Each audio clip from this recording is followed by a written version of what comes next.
So today we're going to talk about the natural history of fads. Can you believe it? Pokemon has been around since 1995, when the classic Pokemon Red and Blue games were created. 20 years later, in 2015 alone, Pokemon merchandise at retail was a $2.1 billion business.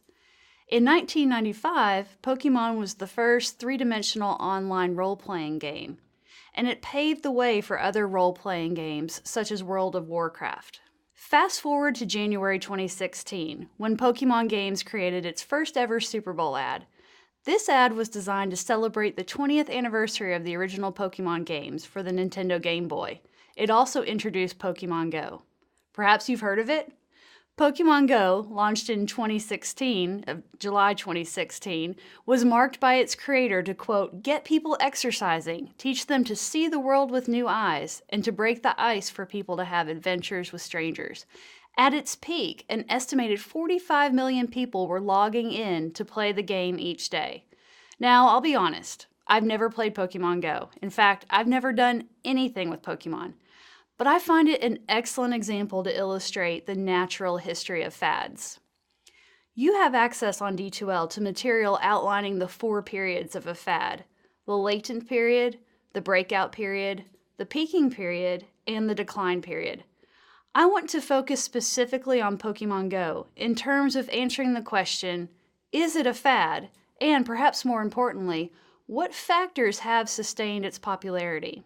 As mentioned earlier, the creator of Pokemon Go envisioned it, in part, as a way to get people to exercise. In this sense, then, was Pokemon Go an activity fad? The consensus is yes, it was a short-lived activity fad. Harvard researchers surveyed Pokemon Go players regarding their physical activities and found that, quote, there was an increase of nearly 1,000 steps for the Pokemon Go players during the first week after installation of the game, end quote. Published in the British Medical Journal, this study showed that this increase in steps steadily declined, and by the 6th week, the number of steps per day was back to pre-Pokemon levels. So in this sense, Pokemon Go was a brief activity fad.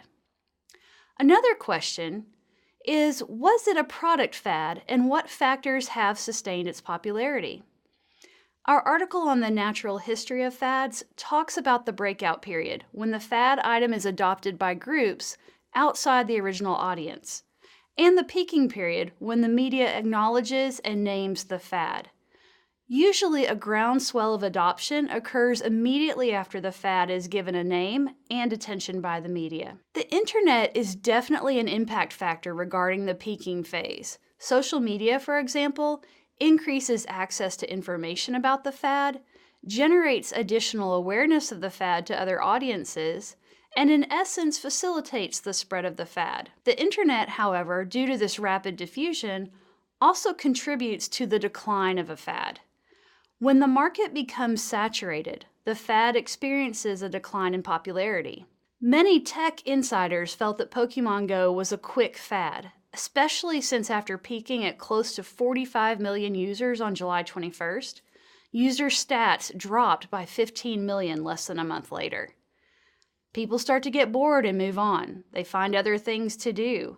For example, school started for a lot of users, so they weren't as free to spend time on Pokemon Go as they were during the summer months. However, what is most interesting about Pokemon Go is how it has adapted to keep the fad alive. We're going to look at factors that have interrupted the decline phase. In this era of reduced longevity, companies have to be innovative to maintain and/or generate new interest. So what did Pokemon Go do? We're going to talk about 3 things. First, it developed holiday contests or events where users could get double XP or candy or increased spawns. This generated increased interest over Halloween, Thanksgiving, and Christmas. However, does this mean users will now expect events? While the events sustained the popularity of Pokemon Go, users inevitably will look for other events to maintain this interest or use. Second, the media publicized multiple accounts of Pokemon Go. These accounts were fascinating. For example, 2 Canadian youth playing Pokemon Go wandered across the Canadian-US border. A Michigan man with a warrant for his arrest was taken into custody after showing up at a Detroit area police station while playing the game. Several news stories told us about bodies being discovered by players. Internationally, German police arrested an 18-year-old man who was wanted for evading a prison sentence after he ventured out to play the game. So all of these items generated additional interest. Finally, public officials got on board. Hillary Clinton made a Pokemon Go reference on her campaign trail. She said, quote, "I don't know who created Pokemon Go, but I am trying to figure out how we get them to have Pokemon Go to the polls." End quote. Donald Trump then released a Pokemon Go themed ad attacking Clinton.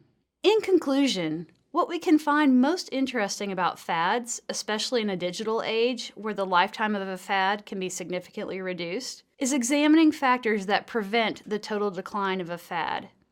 In an age where interest is short-lived, where the internet quickly publicizes and generates interest in the next best thing, companies with popular products have to be continuously innovative to maintain interest in their products. How they do that can be quite fascinating.